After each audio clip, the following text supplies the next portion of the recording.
Nesse podcast, conheceremos um pouco mais sobre microplásticos, suas origens, onde se encontram e como evitá-los. Para isso, eu chamei Luiz Fernando Padula. Bom, meu nome é Luiz Fernando Leal Padula, sou conhecido como Padula. Eu sou biólogo de formação, formado em ciências biológicas, tenho uma especialização em bioecologia e conservação, meu mestrado em entomologia e doutorado em etologia animal. Atualmente sou professor do ensino privado, lecionando a disciplina de biologia para o ensino médio e ensino técnico. O que é microplástico e quais são suas origens? Microplásticos são plásticos, né, como o nome já fala, obviamente, que vai ter um tamanho particulado menor do que 5 milímetros. A gente pode até usar uma classificação em que eles são chamados microplásticos primários, quando eles já são fabricados pequenos, né, propositadamente para compor, por exemplo, as fibras de roupa sintética, e os microplásticos que são secundários, que são resultados, por exemplo, de atrito, de degradação pela luz solar, por ação do vento, que são quebrados, né, a partir de um plástico um pouco maior. Quais são os alimentos do nosso dia a dia em que mais encontramos uma concentração de microplástico? Basicamente, a gente tem microplástico presente hoje em todos os tipos de alimento, mas se a gente puder classificar isso, colocar numa classificação, os dados mais recentes estão indicando que são os frutos do mar, moluscos, ostras e mexilhões, que são animais que filtram a água, e automaticamente, como esses microplásticos estão presentes na água, ao serem filtrados, eles ficam aderidos, o que leva a um processo bastante preocupante para consumir esses animais, né, que gera o processo que a gente chama de bioacumulação. Então, você não vai comer um mexilhão, um molusco, você come vários, e você está ingerindo várias vezes a quantidade desse microplástico.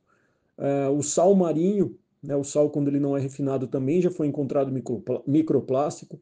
Garrafas de água, de plástico principalmente, o estudo mostra que 94% da água engarrafada em garrafas de plástico, principalmente, apresentam esses microplásticos. O próprio mel e a cerveja também foram diagnosticados aí e contaminados diretamente por partículas de microplásticos no ar.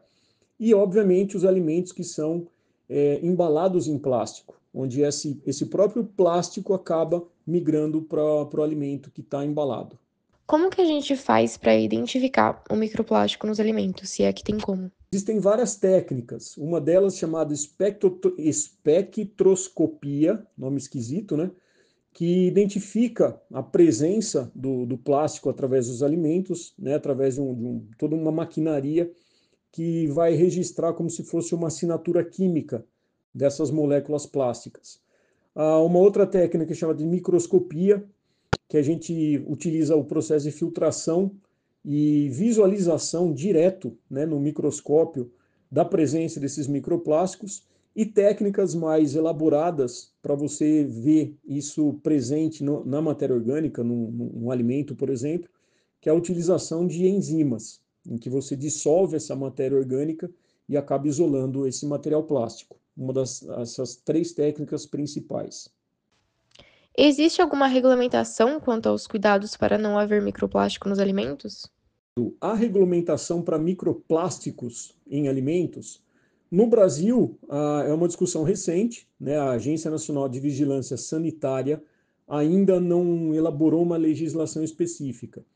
Já na União Europeia é proibido esses microplásticos primários, né, que a gente comentou, que são aqueles produzidos já de forma minúscula, né, microscópica ali, para estar presente, por exemplo, em material de cosméticos. E nos Estados Unidos há um monitoramento, né, de alimentos e água, assim como a gente faz no Brasil, mas ainda não tem uma legislação, um limite específico para isso. Quais riscos para a saúde humana o microplástico apresenta e como são feitas as pesquisas para obter essas respostas? Existem vários estudos recentes, né, publicados aí em artigos científicos, que relacionam aí riscos, por exemplo, com inflamação intestinal. O que significa isso? Quando está presente no intestino, esse material particulado, né, o microplástico, ele fica ali aderido às membranas das células epiteliais, das células do trato digestório ali, causando, né, uma dificuldade no próprio revestimento, que vai comprometer a absorção do alimento, além de causar uma resposta inflamatória. Outros dois grandes problemas que a gente poderia estar relacionando, um dos principais, que já era relacionado à presença de plásticos, né, não no microplástico em si, é a disruptura hormonal, né, a desregulação hormonal, uma vez que eles vão mimetizar, né, como se fossem formar hormônios artificiais. E os hormônios, é bom a gente lembrar, a gente está falando aí um material plástico, né, o bisfenol, por exemplo.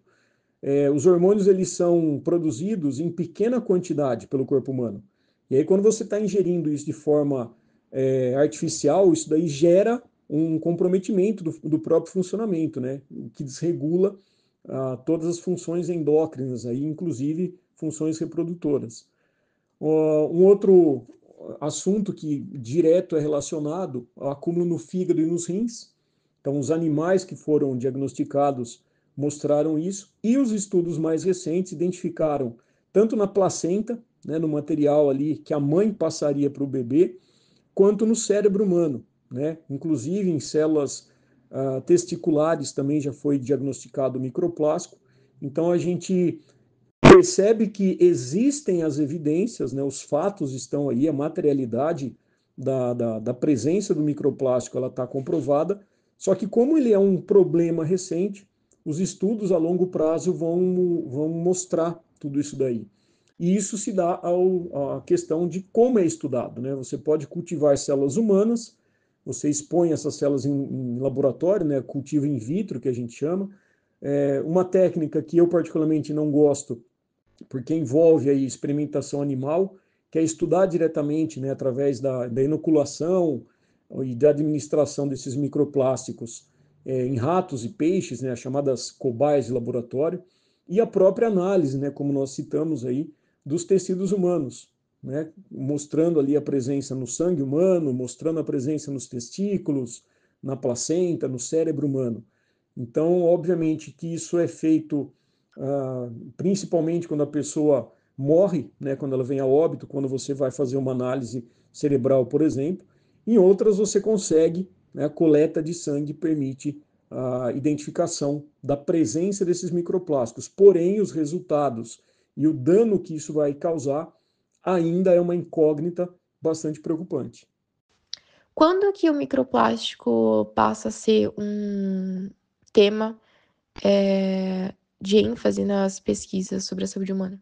Bom, o plástico em si, ele surge, né, com um processo aí da extração do petróleo, você vai fazer toda uma extração de onde você obtém esse plástico que a gente conhece, mas ele se torna um problema em si quando ele começa a acumular no ambiente. Então a gente vê na década de 70, por exemplo, o início da presença de plásticos nos oceanos. E aí, em 2004, tem um pesquisador, o Richard Thompson, que ele cunha o termo microplástico, porque ele fala, não, isso aqui é um plástico, só que é um plástico em menor quantidade, né, um menor tamanho, melhor dizendo. E aí, com base nisso, começam a ter um maior interesse nesse estudo.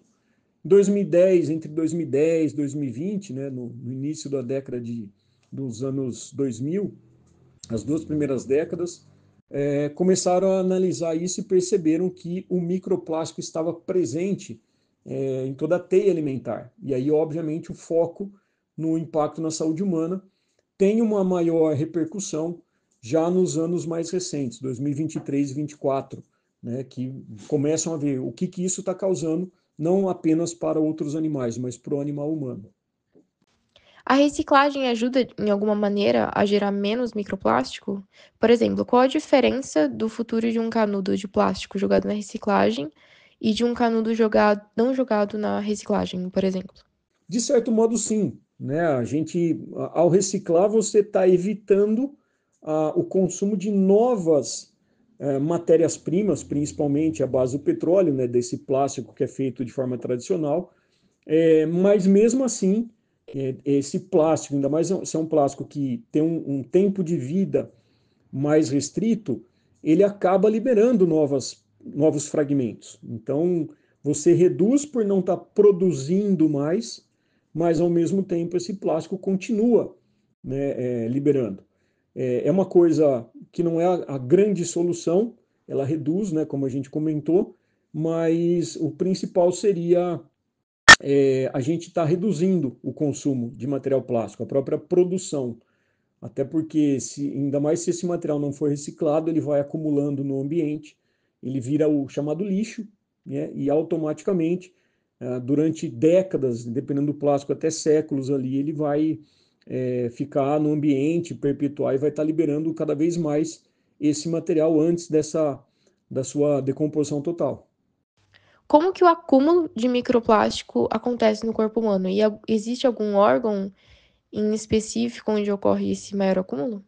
Os principais estudos indicam que o acúmulo principal ele se dá principalmente ao ingerir esse material, né, de forma direta, através de alimento, como a gente comentou, através da água, inalando o ar, que também apresenta aí a presença desse material particulado, e automaticamente isso aí ele penetra o nosso corpo, né, atravessando o que a gente chama de barreira celular. Então, se é pela alimentação, ele vai penetrar ali pelas velocidades intestinais, caindo na corrente sanguínea. E aí o sangue, no seu sistema circulatório, ele vai passar para o corpo todo. Se é pelo ar, a mesma coisa, só que através do pulmão. Então, assim como o oxigênio ele penetra nas cavidades nasais, passando por todo o trato respiratório, o microplástico chegaria nos nossos alvéolos pulmonares, que tem o contato com o sangue, e aí circula novamente.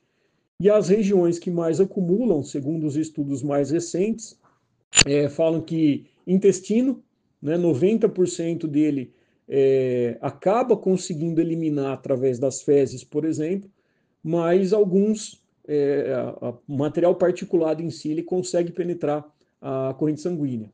Fígado e rim, que são órgãos filtradores principalmente, então, ao cair na corrente sanguínea, sendo levado para o fígado, os hepatócitos vão acabar retendo, né, e gerando esse acúmulo no fígado, assim como os rins, né, na região dos néfrons ali. E a placenta, né, que é uma das mais sérias, vamos falar assim, porque envolve não apenas a pessoa, mas a gestante que está passando isso para um bebê. E como a gente não sabe efetivamente quais são os danos que isso causa para um bebê, ou melhor, para uma pessoa, é até pior quando a gente fala numa questão de uma vida que está sendo gerada, principalmente, em relação ao processo da divisão celular, a formação dos hormônios, principalmente. Então, é bastante preocupante por conta disso. E mais recentemente também, o acúmulo na região cerebral e qual o dano que isso aí poderia estar causando numa função cognitiva, por exemplo.